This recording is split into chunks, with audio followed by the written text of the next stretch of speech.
जाइए, पहले सवाल का जवाब आपसे मांगा जा रहा है कि परिवार जो एक संज्ञा है ये कैसी संज्ञा है, मुझे बताइए। देखिए यहां पर मैं आपको पूरा, क्योंकि मेरा मानना है साथियों अगर एक क्वेश्चन से कई सारे क्वेश्चन बन रहे हैं तो वो तरीका भी आपके लिए अच्छा होता है। अब यहां पर मैं आपको ऑप्शन बाय ऑप्शन बता देता हूं। जैसे कि व्यक्तिवाचक, अगर किसी दुनिया में किसी का नाम आ जाए, जैसे कि मान लीजिए राकेश नाम आ गया तो वो व्यक्तिवाचक संज्ञा होगी। मान लीजिए सोनू नाम हो आ गया तो ये व्यक्तिवाचक संज्ञा हो जाएगी। जैसे कि सीता नाम आ गया तो वो व्यक्तिवाचक। अगर यहां पर किसी दुनिया के व्यक्ति का नाम लिखा होता तो वो व्यक्तिवाचक होता। अच्छा, ये भाववाचक क्या है? जैसे कि मान लीजिए मित्रता शब्द आ जाए, ध्यान दीजिएगा शब्द किस टाइप के आ रहे हैं। मित्रता हो गया या साथियों दुश्मनी हो गई, ठीक है, दुश्मनी हो गई, या साथियों खटास हो गई या मिठास हो गई। ठीक है, क्या हो गई साथियों? मिठास हो गई। तो ये सारे के सारे शब्द किसके अंतर्गत आते हैं? भाववाचक के अंतर्गत आते हैं। समूहवाचक की साथियों यहां पर अगर बात करें कि समूहवाचक, जैसे कि मान लीजिए कक्षा है तो ये एक समूह ही तो है, तो ये समूहवाचक के अंतर्गत आ जाएगा। उसके अलावा सेना शब्द है तो ये आपका समूहवाचक के अंतर्गत आ जाएगा। बाजार शब्द की अगर बात करें तो ये भी साथियों कहीं ना कहीं समूहवाचक के अंतर्गत आ जाएगा। ठीक है, या अगर बात करें साथियों परिवार शब्द की तो परिवार शब्द भी आपका समूहवाचक के अंतर्गत आ जाएगा। अच्छा, जातिवाचक के अंतर्गत क्या क्या शब्द आते हैं? जैसे कि मान लीजिए नदी शब्द है तो ये जातिवाचक हो जाएगा। पहाड़ शब्द है तो ये जातिवाचक हो जाएगा। आदमी शब्द है तो ये जातिवाचक शब्द हो जाएगा। औरत शब्द है तो ये साथियों जातिवाचक हो जाएगा। जब आपको ना पता हो कि किसकी बात चल रही है, भैया नदी की बात चली, क्या पता किस नदी की बात चल रही है, तो जातिवाचक होगा। क्या पता किस पहाड़ की बात चल रही है, जातिवाचक होगा। क्या पता किस आदमी की, क्या पता किस औरत की बात चल रही है, जातिवाचक होगा। तो मेरा मानना है कि आपको आइडिया लग गया होगा कि अगर कोई भी शब्द आपसे दे दिया जाए और आपसे पूछा जाए व्यक्तिवाचक संज्ञा, भाववाचक संज्ञा, समूह, जातिवाचक संज्ञा, कौन सी संज्ञा है, तो आप बता दोगे। अच्छा, मैंने हिंट आपको यहीं पर दे दिया कि परिवार शब्द में साथियों समूहवाचक संज्ञा होती है, इसलिए जिनका आंसर ऑप्शन नंबर सी के साथ है तो मैं कहूंगा आंसर आपका बिल्कुल करेक्ट हो जाएगा। भाई बहुत बढ़िया, वेरी गुड क्लास। अब उसके बाद देखिए साथियों नेक्स्ट नंबर का सवाल है, कहा आपसे जा रहा है कि अंतरराष्ट्रीय मातृभाषा दिवस साथियों कब मनाया जाता है, मुझे बताइए। देखिए साथियों आप हिंदी पढ़ रहे हैं तो आपको मालूम होना चाहिए कि राष्ट्रीय हिंदी दिवस कब मनाया जाता है। क्या राष्ट्रीय हिंदी दिवस अगर आपको मालूम है तो आप एक बार साथियों कमेंट में आंसर मुझे बता दीजिए। आपको राष्ट्रीय हिंदी दिवस भी मालूम होना चाहिए और उसके अलावा आपको विश्व हिंदी दिवस भी मालूम होना चाहिए। क्या राष्ट्रीय हिंदी दिवस भी आपको मालूम होना चाहिए और आपको साथियों विश्व हिंदी दिवस भी मालूम होना चाहिए। अगर विश्व हिंदी दिवस की हम बात करते हैं तो यह साथियों 10 जनवरी को मनाया जाता है। कब? 10 जनवरी को। ठीक है, कोई दिक्कत नहीं। अगर राष्ट्रीय हिंदी दिवस की अगर बात करते हैं तो यह साथियों 14 सितंबर को मनाया जाता है। ये तीनों बातें आपको ध्यान रखना है। तीसरी बात कौन सी है? अंतरराष्ट्रीय मातृभाषा दिवस कब मनाया जाता है, तो यह साथियों 21 फरवरी को मनाया जाता है। तो जिनका आंसर ऑप्शन नंबर बी के साथ है मैं कहूंगा आंसर आपका बिल्कुल करेक्ट हो जाएगा। भाई बहुत बढ़िया, वेरी गुड क्लास। अगला सवाल है कि निम्नलिखित वाक्यों में से अपादान परसर्ग या अपादान कारक वाला वाक्य मुझे बताइए कौन सा है साथियों। देखिए हम कान से सुनते हैं। अब यहां पर अगर बात करें, मान लीजिए अब देखिए अगर कभी भी साथियों यहां पर से शब्द आ जाए तो से में साथियों क्या दो चीजें हो सकती हैं, या तो आपका करण कारक होगा, करण कारक होगा, या आपका साथियों अपादान कारक होगा, अपादान कारक होगा, करण कारक होगा साथियों, या आपका जो होगा वो अपादान कारक होगा। अगर साथियों देखिए दो चीजों का मिलन हो रहा है तो वहां पर आपका करण कारक होगा, लेकिन दो चीजें आपस में अलग अलग हो रही हैं, जुदा हो रही हैं, तो वहां पर अपादान कारक होगा। तो देखिए हम कान से सुनते हैं तो कहीं ना कहीं कान और सुनना ये अलग अलग नहीं है, ये एक साथ है, ये मिलन है। तो यहां पर क्या हो जाएगा साथियों, आपका करण कारक हो जाएगा। कोई दिक्कत, कोई परेशानी, कोई दिक्कत नहीं। अब उसके बाद देखिए मोहन से उठा नहीं जाता, मैंने आपको साथियों बताया था। अब देखिए मोहन से उठा नहीं जाता, यहां पर भी वैसे तो अगर वाच्य की बात करें तो इसमें भाववाच्य हो जाएगा। मोहन से उठा नहीं जाता तो कहीं ना कहीं मोहन और उठना अलग अलग नहीं है, ये साथियों एक ही साथ है। तो यहां पर भी अगर परसर्ग पूछते तो कर्ण परसर्ग आप लोग बता देते। अच्छा, राम ने अपने पुत्र से नाता तोड़ लिया। अब देखिए यहां पर जुदाईगी आ गई है, तोड़ लिया है नाता तो वो अलग हो गया है, तो इसलिए यहां पर कौन सा कारक हो जाएगा? अपादान कारक हो जाएगा। कोई दिक्कत नहीं। रावण राम के बाण से, ठीक है, से मारा गया। अब यहां पर से है साथियों, क्या है? से है तो मैं कहूंगा देखिए रावण राम के बाण से मारा गया, तो बाण पास में ही गया होगा ना, तभी तो साथियों मारा होगा, तो यहां पर मिलन हुआ है, तो मैं कहूंगा यहां पर भी आपका करण कारक हो जाएगा। आपसे पूछा गया था कि आपादान कारक कहां पर है, अर्थात आपादान परसर्ग से युक्त वाक्य कौन सा है, तो मैं कहूंगा ऑप्शन नंबर सी वाला ही, इसलिए जिनका आंसर ऑप्शन नंबर सी के साथ है, मैं कहूंगा आंसर आपका बिल्कुल करेक्ट है भाई, बहुत बढ़िया, वेरी गुड क्लास। उसके बाद देखिए साथियों, अगर आपने अभी तक इस वीडियो को लाइक नहीं किया है तो रिक्वेस्ट मैं आपसे यही करूंगा कि वीडियो को आप लोग लाइक कर दीजिए, और जो लोग भी बिहार पुलिस कांस्टेबल की परीक्षा को पास करना चाहते हैं तो इस चैनल को आप लोग जरूर सब्सक्राइब करके बेल आइकन पर क्लिक कर दीजिए। चौथा सवाल देखिए, कह रहे कि पेड़ से पत्ते गिरते हैं वाक्य में कौन सा कारक। देखिए अभी मैंने आपको कुछ शिक्षा दी थी, मैंने आपको बताया था कि अगर किसी भी वाक्य में से आ जाए और वहां पर कारक पूछा जाए तो वहां पर दो कारक हो सकते हैं, एक तो वहां पर साथियों करण कारक हो सकता है और दूसरा वहां पर साथियों आपादान कारक हो सकता है। ये दो चीजें मैंने आपको बताई थी। मैंने आपको साथ में यह भी बताया था कि अगर साथियों वहां पर क्या, अगर मिलन हो रहा होगा दो चीजों का तो वहां पर करण कारक होगा, लेकिन अगर अलग अलग हो रहे होंगे साथियों तो वहां पर अपादान कारक होगा। अब पेड़ से पत्ता गिरा तो यहां पर अलग अलग हुआ ना, पत्ता अलग हुआ पेड़ से, तो यहां पर तो अलग अलग हुआ, जुदाईगी हुई, तो मैं कहूंगा इसलिए यहां पर आपादान कारक हो जाएगा, ये आपको मालूम होना चाहिए।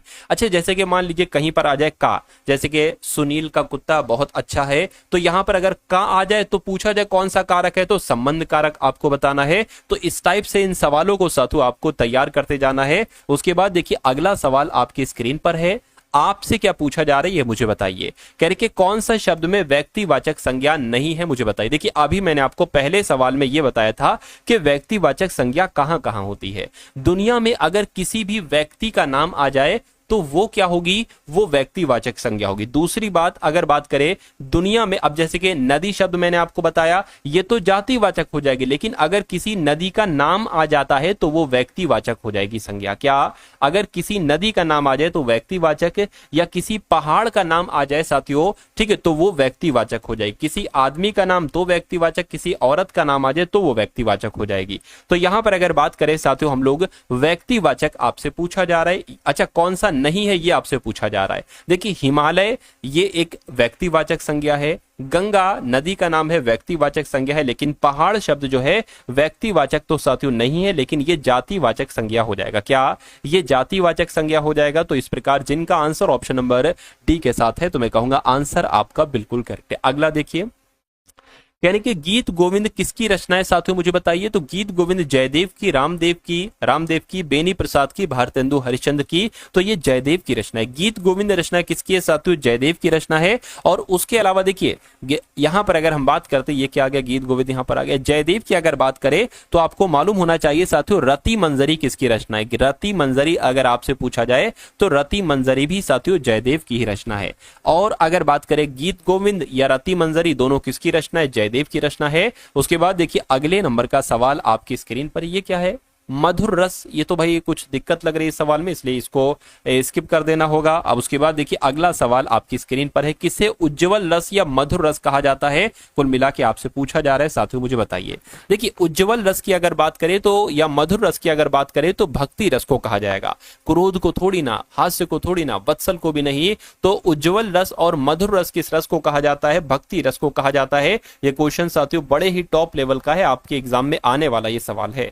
उसके बाद देखिए कह रहे कि हाँ, अब देखिए 1 से 2 सवाल आपके ऐसे पूछे जाएंगे, 4 वाक्य आपको दे दिए जाएंगे और कहा जाएगा इसमें से शुद्ध वाक्य बताइए, या ये भी हो सकता है 4 वाक्य दे दिए जाएंगे, कहा जाएगा इसमें से अशुद्ध वाक्य बताइए। तो कहने कि देखो फूलों पर भौरे भिनभिना रहे हैं, तो यहां पर अगर बात करें, देखो फूलों पर भौरे भिनभिना रहे हैं, ये सही होगा। या देखो फूलों पर भौरे गुंजार रहे हैं, या देखो फूलों के ऊपर भौरे गुंजार रहे हैं, ये नहीं होगा, ऊपर ये वाला गलत हो जाएगा। तो अब इसमें से मुझे बताइए कौन सा सही है, फूलों पर भौरे भिनभिना रहे हैं या गुंजार रहे हैं। तो साथियों अगर बात करें, जो भिनभिनाना थोड़ा सही नहीं लग रहा है, हाँ गुंजारना सही लग रहा है, तो इसलिए शुद्ध वाक्य आपका जो होगा वो ऑप्शन नंबर बी हो जाएगा। अगला सवाल आपकी स्क्रीन पर है, कहा आपसे जा रहा है कि कवि शब्द जो है ना, इसमें कौन सी संज्ञा है, मुझे बताइए। अच्छा, संज्ञा की अगर हम बात करें, संज्ञा के कितने प्रकार होते हैं साथियों, 5 प्रकार होते हैं, ठीक है। और अगर आपसे ये पूछ लिया जाए कि सर्वनाम के कितने प्रकार होते हैं, तो सर्वनाम के साथियों 6 प्रकार होते हैं। कितने प्रकार, 6 प्रकार होते हैं। तो मैंने आप देखिए, अभी हमें यहां पर पता नहीं है कि किस कवि की बात चल रही है, ठीक है। और मैंने आपको साथियों यहां पर बताया भी था पहले सवाल में कि जब हमें पता नहीं होता है किसकी बात चल रही है तो वहां पर साथियों जातिवाचक संज्ञा आता है। ये चीजें मैंने आपको बताई थी ना, बताई थी साथियों। चलिए कोई दिक्कत नहीं। तो अभी हमें यहां पर भी पता नहीं है किस कवि की बात चल रही है, तो अगर पता नहीं होता है तो साथियों वहां पर जातिवाचक संज्ञा हो जाता है, ठीक है ना। ये बात आपको साथियों मालूम होना चाहिए। उसके बाद देखिए अगला सवाल आपकी स्क्रीन पर है। तो यहां पर अगर साथियों बात करें, सबसे पहले मैंने आपको हिंदी के 10 सवाल कराए, अब मैं आपको साथियों बिहार जीके के 10 सवाल करवाने वाला हूं। कितने सवाल साथियों? 10 सवाल करवाने वाला हूं। तो इसमें से चेक करिएगा जरा कि कितने क्वेश्चंस आपके बिल्कुल सही चले जाते हैं, ठीक है। चलिए, तो कह रहे कि पाटलिपुत्र इनमें से किस शासक ने सबसे पहले अपनी राजधानी बसाई थी? पाटलिपुत्र का अब नाम क्या है साथियों? पटना है। और पटना कहां की राजधानी है साथियों? हमारे बिहार राज्य की राजधानी पटना है, ठीक है, कोई दिक्कत नहीं है। तो पाटलिपुत्र इनमें से किस शासक ने सबसे पहले अपनी राजधानी बनाई थी? चंद्रगुप्त मौर्य ने साथियों अपनी राजधानी बनाया था पाटलिपुत्र को सबसे पहले। उसके बाद देखिए कहा जा रहा है कि स्वामी सहजानंद का संबंध किससे था? तो साथियों ये कौन थे? ये बिहार के जनजातीय आंदोलन के साथ थे? नहीं। बिहार के मजदूर आंदोलन के साथ भी नहीं थे, या बिहार के किसान आंदोलन के साथ थे। कौन? स्वामी सहजानंद साहब जो थे बिहार के किसान आंदोलन के साथ थे। अगला देखिए, कह रहे कि इनमें से कौन बिहार में किसान आंदोलन के साथ जुड़े थे? तो मैं कहूं साथियों डॉक्टर अगर राजेंद्र प्रसाद की बात करते हैं तो ये साथियों किसान आंदोलन के साथ जुड़े थे बिहार में। उसके बाद देखिए कह रहे कि कांग्रेस सोशलिस्ट पार्टी की पहली बैठक जो हुई थी ये कहां पर हुई थी? तो ये साथियों बिहार की राजधानी पटना में हुई थी। क्या कांग्रेस सोशलिस्ट पार्टी की स्थापना जो हुई थी वो पटना में हुई थी? ये आपको साथियों मालूम होना चाहिए। अगला देखिए, कह रहे कि किस देश की सीमा बिहार राज्य से जुड़ती है? मुझे बताइए ऐसा कौन सा देश है जो बिहार से सटा हुआ है? मैं कहूंगा नेपाल वो देश है जो बिहार से सटा हुआ है। राइट आंसर आपका ऑप्शन नंबर ए हो जाएगा। उसके बाद देखिए अगला सवाल है, कह रहे कि आम की वो प्रजाति जो केवल बिहार में ही उपजाई जाती है, तो कौन सी है? दशहरी है, जर्दालू है, लंगड़ा है या सफेदा है? तो मैं कहूंगा साथियों सफेदा सिर्फ और सिर्फ बिहार में ही उपजाया जाता है। अगला सवाल देखिए आपकी स्क्रीन पर है, कह रहे कि बिहार में बहने वाली नदियों में किसका उद्गम अमरकंटक में है? साथियों मुझे बताइए, कोल कोयल का, सोन का या पुनपुन का? तो आपको मालूम होना चाहिए साथियों बिहार में जितनी नदियां बहती उनमें से जो सोन नदी है इसका उद्गम स्थल कहां से है? अमरकंटक से। अमरकंटक से यह नदी निकलती है। अगला देखिए करके संपूर्ण बिहार राज्य कहां पर स्थित है? तो संपूर्ण बिहार राज्य साथियों मैदानी क्षेत्र में स्थित है। आंसर आपका जो जाएगा ऑप्शन नंबर ए होगा। अगला देखिए करके बिहार में तेल शोधक कारखाना पटना में है, आरा में है, बरौनी में है या साथियों बाढ़ में है? तो बरौनी आपका जवाब हो जाएगा क्योंकि बिहार में तेल शोधक कारखाना बरौनी में ही है। अब उसके बाद देखिए नेक्स्ट नंबर का सवाल कह रहे कि किस फसल के उत्पादन में बिहार देश में अग्रणी है? तो बिहार की अगर बात करें साथियों मखान की अगर बात करें, मखान के उत्पादन में बिहार देश में अग्रणी है, पहले नंबर पर है। उसके बाद देखिए करके सिंधु घाटी सभ्यता का जो हड़प्पा नगर है इनमें से किस नदी के किनारे पर स्थित है? बताइए। तो किस नदी के किनारे पर स्थित है साथियों? रावी नदी के किनारे पर स्थित है। बाद देखिए साथियों नेक्स्ट नंबर का सवाल है, यहां पर आपसे पूछा जा रहा है कि पूर्व से पश्चिमी की ओर बहने वाली नदियां निम्नलिखित में से कौन सी है? तो वो नदी साथियों कौन सी है? नर्मदा नदी है जो पूर्व से पश्चिम की ओर बहती है। इसलिए सही जवाब आपका आगे है ऑप्शन नंबर सी, तो बिल्कुल सही है। कह रही कि वायुमंडल में ओजोन गैस कहां पाई जाती है? तो वायुमंडल में ओजोन गैस साथियों समताप मंडल में पाई जाती है। क्या समताप मंडल में पाई जाती है? अच्छा, यहां पर अगर हम शोभ मंडल की बात करें, अगर आप जैसे कि मान लीजिए ये क्या है? ये हमारी और आपकी पृथ्वी है। क्या है साथियों? ये हमारी और आपकी पृथ्वी है, यहां पर हम लोग रह रहे हैं। ये जो पहली परत है, क्या जो पृथ्वी की पहली परत है, इस परत का नाम क्या है साथियों? इस परत का नाम है शोभ मंडल। क्या नाम है साथियों? शोभ मंडल है। अगर आपसे एग्जाम में पूछा, देखिए अच्छा मुझे ये बताइए, जो भी आंधी आएगी, जो भी वर्षा आएगी, जो भी तूफान आएगा, मौसम खराब होगा, वो सब इसी मंडल में तो होगा, इसी परत में तो होगा। तो कुल मिला के अगर आपसे पूछा जाए आंधी, तूफान, वर्षा, ठीक है, या मौसम संबंधी घटनाएं कौन सी मंडल में होती हैं, तो साथियों आप बताएंगे शोभ मंडल में होती हैं, ठीक है ना। अच्छा, इसके यहीं पर एक परत होती है साथियों जिसको हम लोग कहते हैं समताप मंडल। क्या? समताप मंडल कहते हैं।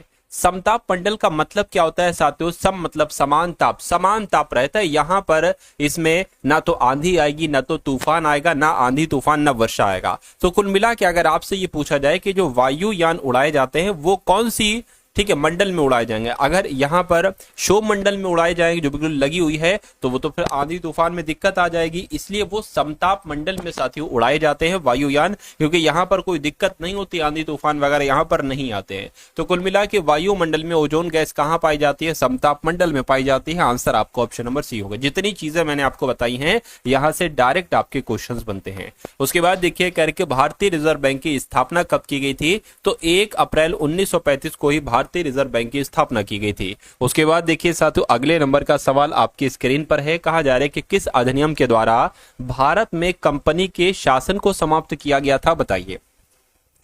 तो साथियों 1858 का जो अधिनियम था, इस अधिनियम के तहत ही भारत में कंपनी के शासन को समाप्त किया गया था। और इनमें से अपश्रव्य तरंगे कौन सी है मुझे बताइए। तो अपश्रव्य तरंगों की अगर बात करें, जो 20 हर्ट्ज से नीचे की तरंगे होती हैं, इन्हीं को अपश्रव्य तरंगे कहा जाता है। उसके बाद देखिए कहा जा रहा है कि हीमोफीलिया एक आनुवंशिक रोग है। बिल्कुल, इसका परिणाम साथियों क्या है बताइए। तो इसका परिणाम क्या है? हीमोफीलिया की अगर हम बात करते हैं तो रक्त का नहीं जमना, ये आपका जो होगा वो बिल्कुल सही और बिल्कुल करेक्ट आंसर हो जाएगा भाई। बहुत बढ़िया, वेरी गुड क्लास। भारत की कौन सी पर्वत श्रृंखला सबसे प्राचीन है मुझे बताइए। तो यहां पर अगर बात करें, जो अरावली पर्वत श्रृंखला है, यह भारत की पर्वत श्रृंखला है जो कि सबसे प्राचीन है। राइट आंसर आपका ऑप्शन नंबर सी हो जाएगा। उसके बाद देखिए कह रहे कि उत्तर प्रदेश के प्रथम लोकायुक्त कौन थे। तो यहां पर अगर बात करें उत्तर प्रदेश के प्रथम लोकायुक्त की अगर बात करें तो विशंबर दयाल थे। कौन थे साथियों? विशंबर दयाल थे। आंसर आपका ऑप्शन नंबर ए हो जाएगा भाई। बहुत बढ़िया, वेरी गुड क्लास। कर लेते हैं करके पृथ्वी का सबसे निकटतम ग्रह कौन सा है, अगर आपसे पूछा जाए तो शुक्र ग्रह आपको बता देना है। अगला सवाल देखिए करके वर्ष 2011 की जनगणना के अनुसार भारत का निम्नतम जनसंख्या घनत्व वाला राज्य कौन सा था। तो इसका सबसे कम जनसंख्या घनत्व था, मैं कहूंगा अरुणाचल प्रदेश था। कौन सा था साथियों? अरुणाचल प्रदेश था। आंसर आपका जो जाएगा वो ऑप्शन नंबर बी हो जाएगा भाई। बहुत बढ़िया, वेरी गुड क्लास। अगला सवाल आपकी स्क्रीन पर है। आपसे कहा जा रहा है कि सिमलीपाल वन्यजीव अभयारण्य ये किस राज्य में स्थित है बताइए। तो ये कहां पर है साथियों? ये कहां पर है? ये ओडिशा में है। बिल्कुल, मैं कहूंगा ये ओडिशा में है। आंसर आपका ऑप्शन नंबर बी होगा। करके भारत सेवक समाज की स्थापना किसके द्वारा की गई थी। तो ये गोपाल कृष्ण गोखले के द्वारा साथियों भारत सेवक समाज की स्थापना की गई थी।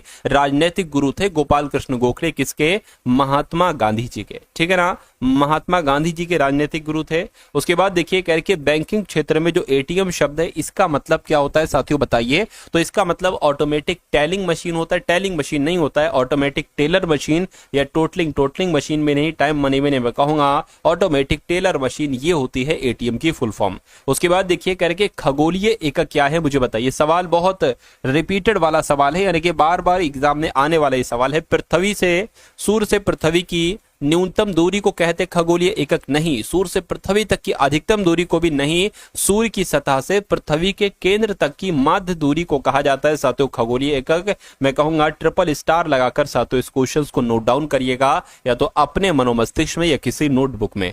उसके बाद देखिए कह रहे कि भारत की राष्ट्रीय आय की गणना किसके द्वारा की जाती है बताइए। तो भारत की राष्ट्रीय आय की गणना केंद्रीय सांख्यिकी संगठन करता है, ये आपको मालूम होना चाहिए। सही जवाब आपका अगर ऑप्शन नंबर बी तो बिल्कुल सही है।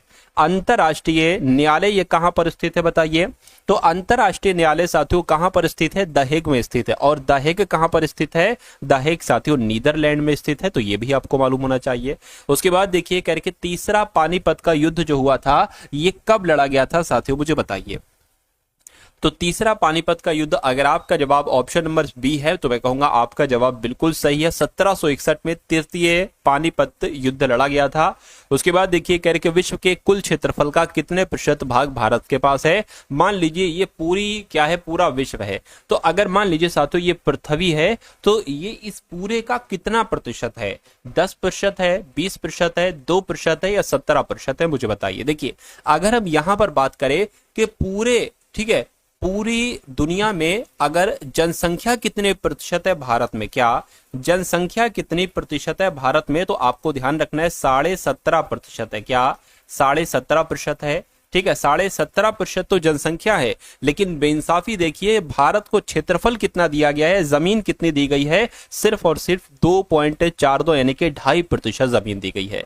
तो क्षेत्रफल की बात आए तो 2.5 लगा देना, यानी कि 2.42% लगा देना। अगर जनसंख्या के हिसाब से पूछा जाए पूरे विश्व में जनसंख्या कितने प्रतिशत रहती है, यानी कि अगर 100% जनसंख्या यहां है तो लगभग 17 से 18 लोग भारत में रहते हैं। इस प्रकार आपका राइट आंसर जो है वो ऑप्शन नंबर सी के साथ है। इसलिए तो पूरी दुनिया में सबसे ज्यादा जनसंख्या वाला देश अपना भारत है।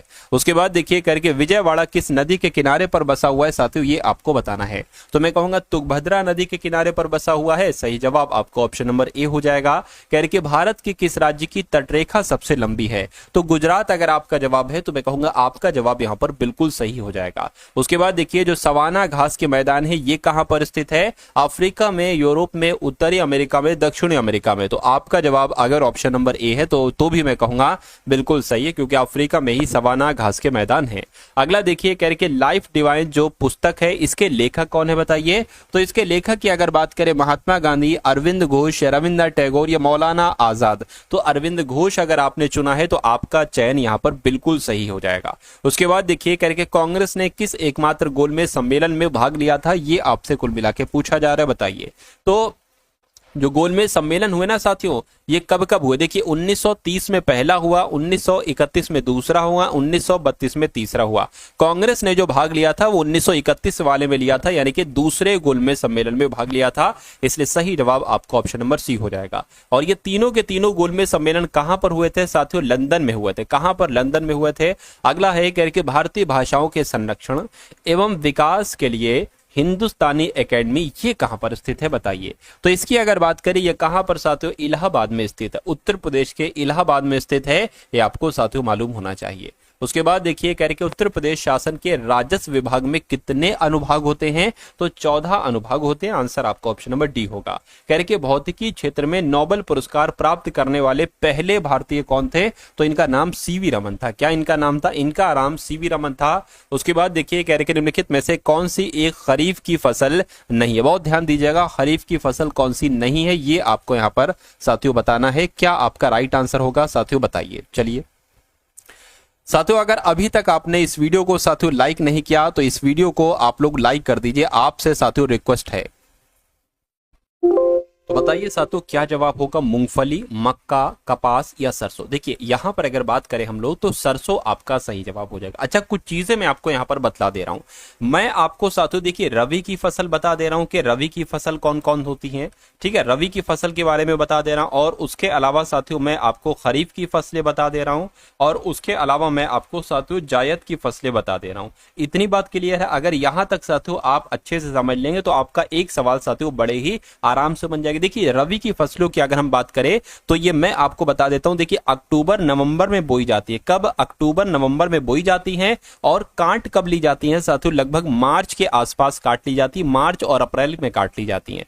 तो अच्छा यहां पर अगर बात करें साथियों कि इसमें कौन कौन सी आती हैं, ठीक है, तो रवि की फसलें जैसे कि गेहूं, सबसे पहले आपको याद रखना है कि गेहूं जो है ये रवि की फसल है, ठीक है। उसके अलावा अगर बात करें जौ हो गई, ये भी रवि की फसल, जौ हो गई, चना हो गई, ठीक है, चना हो गई, और साथियों मटर हो गई, चना हो गई, मटर हो गई, ठीक है ना, चना हो गई, मटर हो गई, और साथियों सरसों हो गई। अच्छा यहां पर एक चीज है कि कौन सी खरीफ की फसल नहीं है, मैंने कहा सरसों। क्यों, क्योंकि सरसों साथियों रवि की फसल है, ठीक है ना, ये रवि की फसल है तो सरसों हो गई, ये बात साथियों। अगर यहां पर उसके अलावा बात करें खरीफ की फसल के बारे में बात करें तो ये जून जुलाई में बोई जाती है और अक्टूबर नवंबर में साथियों ये काट ली जाती है, अक्टूबर। अच्छा खरीफ की फसलें कौन कौन होती हैं, तो खरीफ में देखिए मेन जैसे कि ये रवि में गेहूं आ गया, तो खरीफ में क्या आ जाएगी साथियों, चावल की फसल आ जाएगी। ज्वार, बाजरा, मक्का, क्या साथियों, ज्वार, बाजरा, ठीक है, इसका स्क्रीनशॉट ले लीजिए। ज्वार, बाजरा, मक्का, ये सब खरीफ की फसलें कहलाई जाती हैं, आपको मालूम होना चाहिए। उसके अलावा साथियों तिल और मूंगफली, क्या, तिल और मूंगफली, ये भी साथियों खरीफ के अंतर्गत ही आती है। अच्छा जायद की अगर बात करें तो ये साथियों मार्च अप्रैल में बोई जाती हैं, ठीक है ना, मार्च अप्रैल में, और वही जून जुलाई में काट ली जाती है, ठीक है। इसके अंतर्गत जैसे कि तरबूज की फसल आती है, तरबूज हो गया, ठीक है, खरबूज हो गया, तरबूज हो गया, खरबूज हो गया। उसके अलावा ककड़ी खीरा हो गया, समझ गया ना साथियों, ककड़ी और खीरा हो गया, ककड़ी खीरा हो गया, जो कुछ सब्जियां होती हैं। तो कुल मिला के ये चीजें आपको याद रखना है, ये चीजें आपको मालूम होना चाहिए, ये आपके एग्जाम के लिए बहुत ही ज्यादा इंपॉर्टेंट होती हैं। उसके बाद देखिए नेक्स्ट नंबर का सवाल आपकी स्क्रीन पर है साथियों, देखिए और मुझे बताइए कि आपका जवाब यहां पर साथियों क्या होगा। कहा क्या जा रहा है कि राष्ट्रपति द्वारा जारी किए गए अध्यादेश की अधिकतम अवधि कितनी होती है? तो मैं कहूंगा साथियों 6 माह की होती है। आंसर आपको ऑप्शन नंबर सी होगा। कह रहे कि विश्व योग दिवस कब मनाया जाता है? तो 21 जून को विश्व योग दिवस मनाया जाता है, जिनका भी आंसर ऑप्शन नंबर सी तो बिल्कुल सही है। कह रहे कि किस हार्मोन के स्रावन से हृदय स्पंदन और रुधिर दाब बढ़ जाता है? तो किस हार्मोन की बात चल रही है? एड्रीनेलिन हार्मोन की बात चल रही है। आंसर आपका साथियों जो जाएगा वो ऑप्शन नंबर बी हो जाएगा। उसके बाद देखिए अगला सवाल कह रहे कि निम्नलिखित में से कौन सा अम्ल पेट के जीवाणुओं का नाश करता है? तो पेट के जीवाणुओं का नाश साथियों सल्फ्यूरिक अम्ल करेगा, हाइड्रोक्लोरिक अम्ल करेगा, एसिटिक अम्ल करेगा। मैं कहूंगा हाइड्रोक्लोरिक अम्ल करेगा। सही जवाब आपका ऑप्शन नंबर बी हो जाएगा। अगला देखिए कह रहे कि रिंग जो है ना, रिंग ये किस खेल से संबंधित है साथियों बताइए। तो रिंग की अगर बात करें साथियों ये मुक्केबाजी से संबंधित है। किस खेल से? ये मुक्केबाजी से संबंधित है। अब यहां पर अगर बात करें एकदम से साथियों तो मैथ के सवाल आ गए। तो अब मैथ के सवाल साथियों आप लोग देखिए बहुत शानदार सभी के सभी कॉन्सेप्ट हैं, यानी कि वो कॉन्सेप्ट साथियों मैंने लिए हैं जो एग्जाम में हर एक एग्जाम में साथियों बार बार आपसे पूछे जाते हैं। चलिए तो बात कर लेते हैं साथियों, कभी भी अगर आपसे ऐसे सवाल पूछा जाए 3/8 और 5/12 और 9/14, इसका क्या आपको निकालना है? इसका साथियों आपको एलसीएम निकालना है। तो अगर एलसीएम पूछे ऐसे नंबरों का तो आपको ऊपर वाले नंबर का एलसीएम निकालना है और नीचे वाले नंबर का एचसीएफ निकालना है। तो अगर हम 3, 5, 9 का एलसीएम निकालें, किसका? 3, 5, 9 का, 3, 5, 9 का अगर हम एलसीएम निकालें तो क्या करेंगे? 3 से कट करें, 3 एकम 3, 3 तिया 9, 3 से एक बार कट होगा और एक बार 5 से कट होगा, तो 3 तिया 9, 9 पंजे 45, यानी कि इनका एलसीएम कितना निकल आएगा? इनका एलसीएम तो साथियों 3 तिया 9, 9 पंजे 45, 45 निकल आएगा। ठीक है, अब इनका नीचे का एचसीएफ निकालोगे। इसका एचसीएफ कैसे निकालोगे? 8, 12 और साथियों 14, इनका एचसीएफ निकाल लो। 2 से अगर कट करेंगे 2 चौक, 2 छंग, 2 सत्ते। अब देखिए अब नहीं ये कट हो पाएगा, तो मैं कहूंगा 2 आपका क्या हो जाएगा? 2 आपका साथियों एचसीएफ हो जाएगा 2। तो कुल मिला के अब आंसर पता कैसे लिखोगे? एलसीएम बटे एचसीएफ। तो 45/2, 45/2 आपका जो होगा वो बिल्कुल सही जवाब हो जाएगा। 45/2 कहां पर लिखा हुआ है? ऑप्शन नंबर सी में लिखा हुआ है।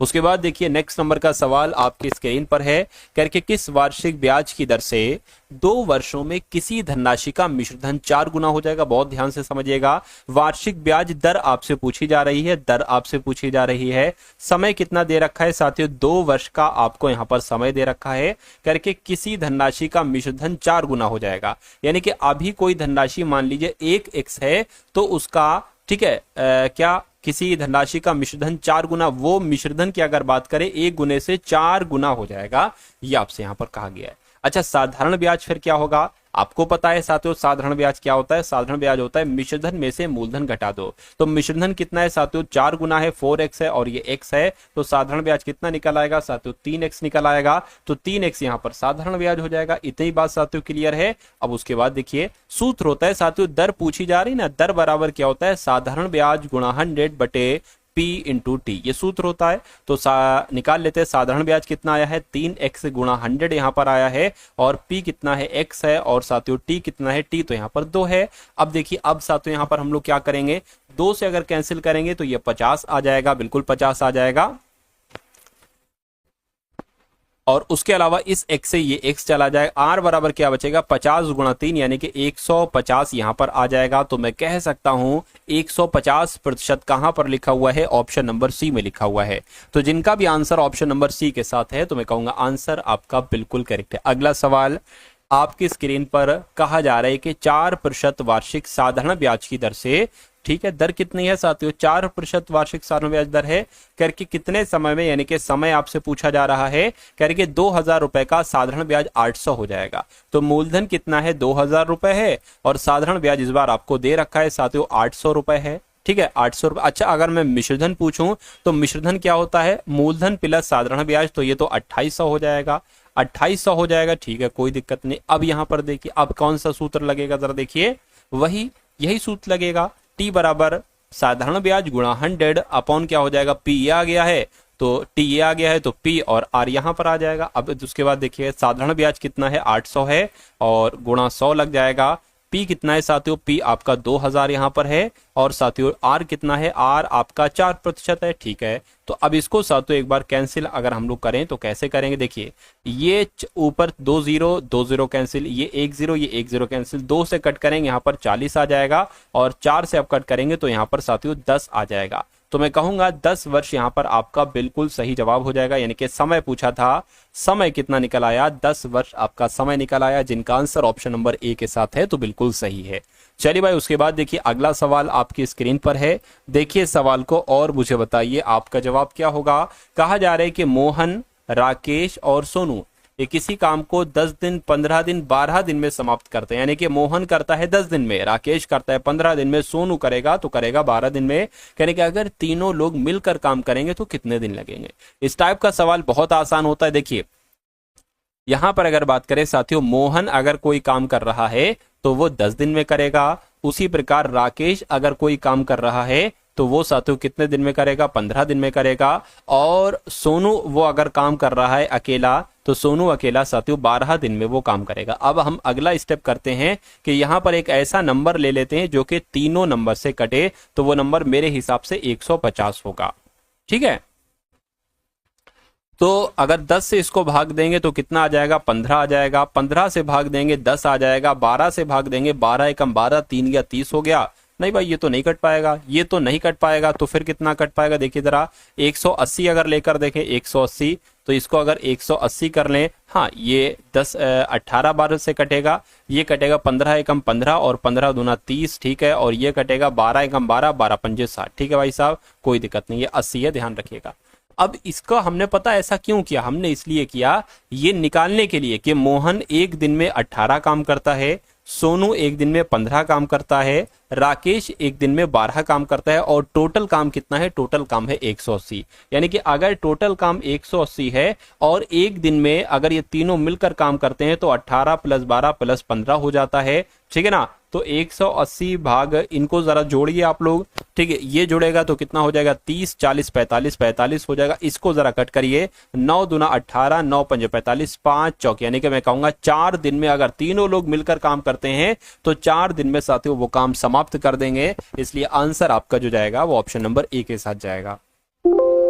उसके बाद देखिए साथियों नेक्स्ट नंबर का सवाल आपकी स्क्रीन पर आ चुका होगा, और आपसे यहाँ पर पूछा जा रहा है कि एक कार की चाल अगर 54 किलोमीटर प्रति घंटा है तो उसके द्वारा 5 सेकंड में कितनी दूरी तय की जाएगी, साथियों बताइए। चलिए देखिए साथियों, एक कार की चाल की अगर बात करें, चाल हमको यहाँ पर कितनी दी गई है, चाल हमको दी गई साथियों 54 किलोमीटर प्रति घंटा। ठीक है, उसके अलावा साथियों समय कितना दे रखा है, यहाँ पर अगर समय की बात करें तो समय साथियों सेकंड में दे रखा है। चाल दे रखी है साथियों किलोमीटर प्रति घंटा में, और समय दे रखा है साथियों सेकंड में। तो अब हमें ये पता करना होगा कि साथियों आंसर हमें किस में चाहिए। आंसर हमें मीटर में साथियों चाहिए है, यानी कि इसको हम किलोमीटर प्रति घंटे की जगह पे साथियों मीटर प्रति सेकंड में बदलेंगे।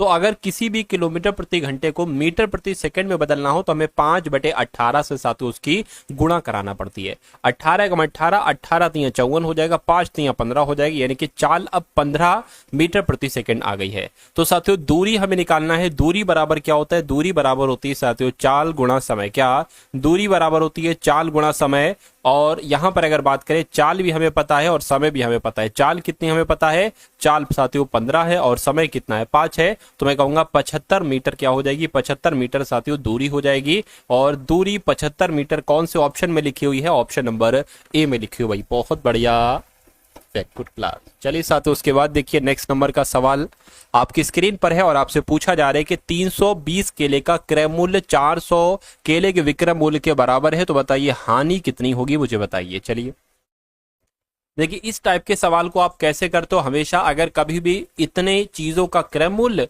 ये बराबर हो, अगर इतने चीजों के विक्रय मूल्य के बराबर, अगर ऐसा बराबर वाला साइन हो तो सिंपल सी बात है आप लिख देंगे साथियों। देखिए मैं आपको बिल्कुल बेसिक बता रहा हूं, 320 किलो का क्रय मूल्य, यानी कि आपने यहां लिख दिया 320 गुणा क्रय मूल्य, बराबर इधर आपने लिख दिया साथियों 40 गुणा विक्रय मूल्य है ना, तो साथियों विक्रय मूल्य लिख दिया। अब आप एक काम करो, बराबर में है क्रय मूल्य विक्रय मूल्य को अलग एक तरफ कर लो। जैसे कि अगर साथियों क्रय मूल्य हमने यहां पर लिखा, ठीक है, और ये बटे में विक्रय मूल्य नीचे बटे में आ जाएगा, तो ये साथियों आपका क्या हो गया, विक्रय मूल्य हो गया। ठीक है, बराबर ये 400 है तो 400 रहेगा, और फिर इसकी गुणा नीचे हो जाएगी, नीचे आ जाएगा भाग के साथियों 320 हो जाएगा। यानी कि अगर क्रय मूल्य 400 रुपए है, हमने किसी वस्तु को 400 रुपए में खरीदा है और इसको हमने बेच दिया 300 रुपए में, तो नुकसान हो रहा है, नुकसान। तो कह रहे कि हानि कितनी हो रही है, नुकसान कितना हो रहा है, मैं कहूंगा 80 रुपए की हानि हो रही है। लेकिन कह रहे हैं कि इस हानि को प्रतिशत में बदल के बनाओ, तो अगर किसी भी संख्या को प्रतिशत में बदलना होता है तो 100 से गुणा होता है, नीचे हमेशा क्रय मूल्य आता है। क्रय मूल्य कितना है साथियों, 400 है, तो मैं कहूंगा इन 2 जीरो से 2 जीरो कैंसिल हो जाएंगे, 4 कम 4, 4 दूना 8, यानी कि 20% की हानि होगी। और 20% साथियों कहां पर ऑप्शन में है साथियों, ऑप्शन नंबर बी वाले में। तो जिनका भी आंसर यहां पर ऑप्शन नंबर बी है, मैं कहूंगा आंसर आपका बिल्कुल करेक्ट हो जाएगा भाई, बहुत बढ़िया, वेरी गुड क्लास। चलिए उसके बाद देखिए अगला सवाल आपकी स्क्रीन पर है। कहा जा रहा है कि एक परीक्षा में उत्तीर्ण होने के लिए 33% अंक चाहिए होते हैं। ठीक है, कहेंगे एक छात्र ने 220 अंक प्राप्त किए तथा 11 अंकों से उत्तीर्ण हो गया, अनुत्तीर्ण हो गया मतलब फेल हो गया। परीक्षा के पूर्णांक बताए, यानी कि कुल मिला के 700 में से नंबर मिले हैं, 900 में से 600 या 800 में से नंबर मिले। देखिए इस लड़के को 220 अंक मिले, लेकिन अगर इसको 11 नंबर और मिल जाते तो साथियों ये इसे इसके पासिंग भरे के मार्क्स हो जाते। क्या, 11 नंबर। अच्छा, कह रहे कि पासिंग मार्क्स जो है वो 33% है, यानी कि साथियों 33% की वैल्यू कितनी है, 220 प्लस 11 यानी कि 230 और एक 231, यानी कि 33% की वैल्यू अगर 231 है तो परीक्षा का पूर्णांक पूछा जा रहा है, परीक्षा का पूर्णांक होता है 100%। तो 33% की वैल्यू अगर 231 है तो 100% की वैल्यू कितनी होगी, पहले हम निकाल लेते 1% की वैल्यू। 1% की वैल्यू क्या निकलेगी साथियों, ये नीचे आ जाए, ये 1% की वैल्यू हो गई। अगर 100% की वैल्यू निकालना है तो 100 से साथियों इसकी क्या करा दीजिए, गुणा करा दीजिए, कोई दिक्कत नहीं साथियों।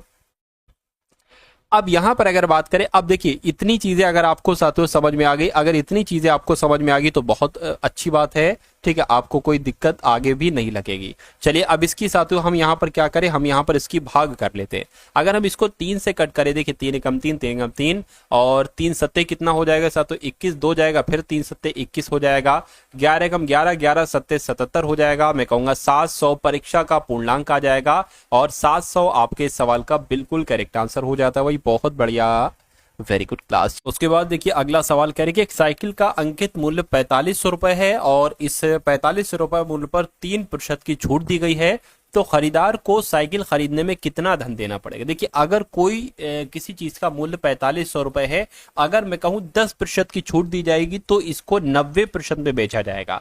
अगर 20% की छूट दी जाएगी तो इसको 80% में बेचा जाएगा। तो उसी प्रकार अगर साथियों 4500 मूल्य है, 3% की छूट दी जा रही है, यानी कि इसको 97% में बेचा जाएगा। ठीक है, तो इन 2 जीरो से ये 2 जीरो कैंसिल हो गए, 97 की गुणा साथियों 45 से करा लीजिए, आपको मालूम पड़ जाएगा कि साइकिल खरीदने में कितना धन देना पड़ा। तो 7 पंजे 35 हो गया, 9 पंजे 45 और 3 48 हो गया, 4 सत्ते 28 हो गया और 9 चौक 36 और 2 38 हो गया, 5 आ गया, 16 आ गया और साथियों 13, यानी कि 4365 रुपए देना पड़े। और 4365 रुपए कहां पर लिखे हुए हैं, ऑप्शन नंबर ए में लिखे। दोस्तों एक क्लास आप लोग को कैसी लगी कमेंट बॉक्स में ज़रूर बताएं और वीडियो को अपने दोस्तों तक शेयर करना ना भूलें।